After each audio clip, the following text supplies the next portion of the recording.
Tonight's Dateline is centered on a case that caused shockwaves across the country, especially here in Minnesota. The killing of Brian Thompson of Maple Grove, also the man who ran UnitedHealthcare.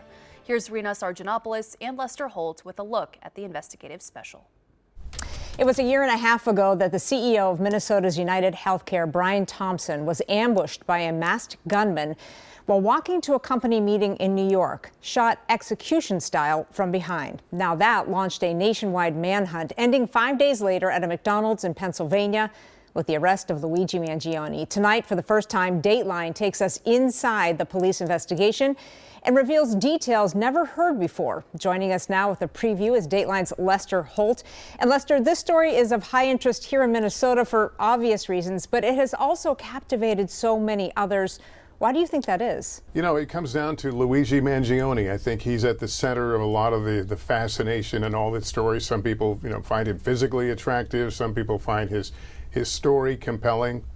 The fact of the matter is there's two conversations going on about this. There is the conversation of a horrible murder that took place on the streets of New York, but there is also a real something that's been tapped into about the state of healthcare and angerness over that. Interesting, we know that Mangione was not a client in any way of UnitedHealthcare, but certainly became a hero in the eyes of some who complain about the state of healthcare in this country. But I think all those things combined make it a very compelling story. Now, you were able to talk with two former NYPD detectives who worked on that case. How much were they able to say, and what kind of insight did they give you into the investigation?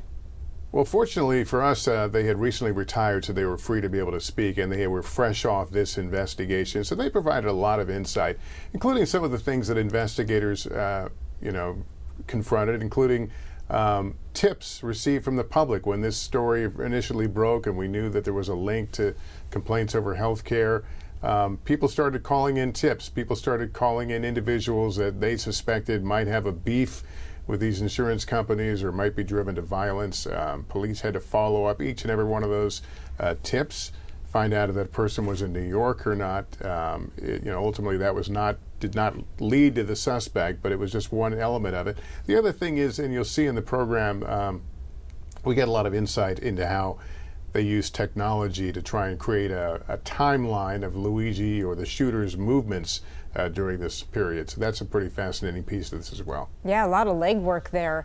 One other thing I wanted to ask you was there anything about Brian Thompson that you learned that might surprise the audience?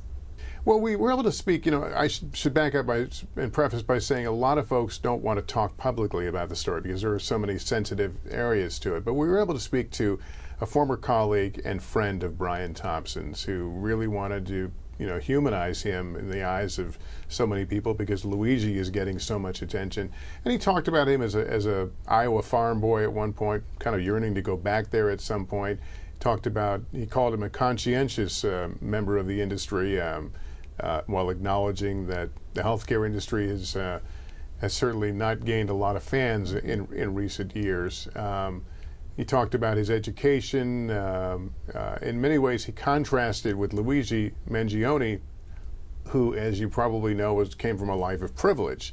So very different paths these two men took.